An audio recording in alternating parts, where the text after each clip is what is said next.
Today we're looking at how to grow shallots, and in particular the red shallots. They're very easy to grow and you plant them in the cooler months.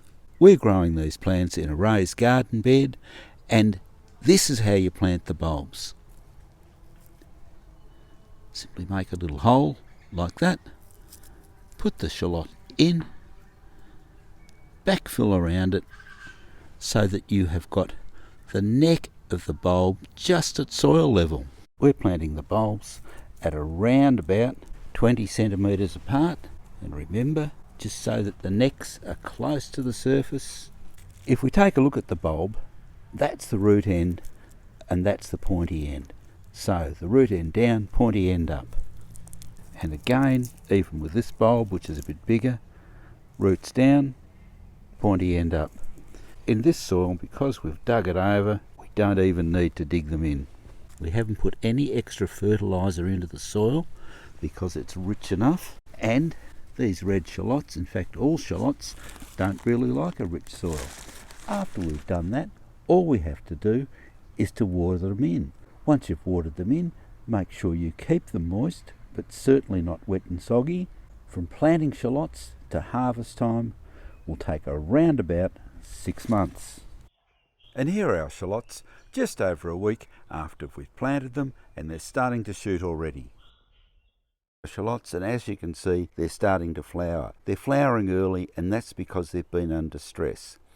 What stresses shallots?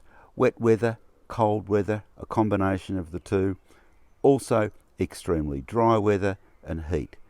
What do you do with these? You snip them off. And you can snip them off right up the top here, but you're probably better to follow that down low and snip them off down there. We'll go through and we'll snip off all of these. We don't want any flowers because they tend to drain the energy out of the plants, so you won't get as big a bulbs. So you can see scapes, because that's what they're called, and you can see the garlic scapes. You can either throw these away or you can cut them up, fry them up in a stir fry, and they're delicious. The ones with the big flowers like that, we'd cut the flowers off and throw them away. The ones with the little flowers, well, if they're small enough, you can eat them as well. When the foliage starts to die back, it's time to harvest your red shallots. And as you can see, we've got quite a good harvest here. We've put these out into the sun and we've let them dry, and now they're drying even more in a shady position.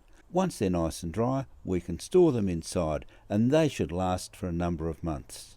Subscribe to the YouTube channel for regular updates on a whole range of vegetable gardening matters, and as always, good luck with your gardening.